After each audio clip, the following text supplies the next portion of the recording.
We don't want that candidate. They're a job hopper. I've been in recruitment for coming up to a decade, and I cannot tell you how many times I have heard hiring managers say things like this. But with COVID, with the Great Resignation, with people making moves left or right, has this changed? Well, I could give you my opinion, but who cares about that? Here's some actual data. I have around 145,000 followers on LinkedIn, mostly HR and recruiting folks. So I asked them, would you hire someone that appears to be a job hopper?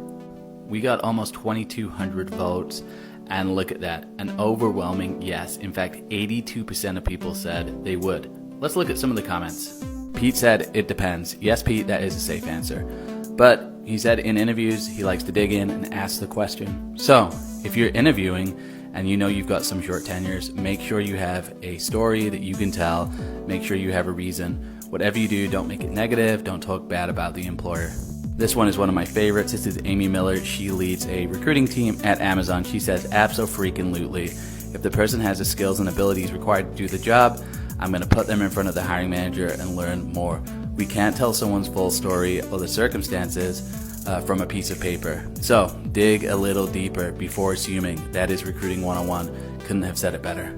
Great, so 80% of people don't care. So why don't we jump ship? Wrong. It is really easy to answer yes on a LinkedIn poll. It's much harder to take a risk on someone when you're actually the hiring manager. This poll illustrates that yes, the thinking is changing, but thinking changing and actually seeing that in practice are two different things. Be prepared to answer the question why you left the employee. Talk about how you grew. Talk about the challenges that you picked up. Whatever you do, don't make it negative. But on the whole, it seems like things are changing, so I can see it where in 5 to 10 years, this won't really matter.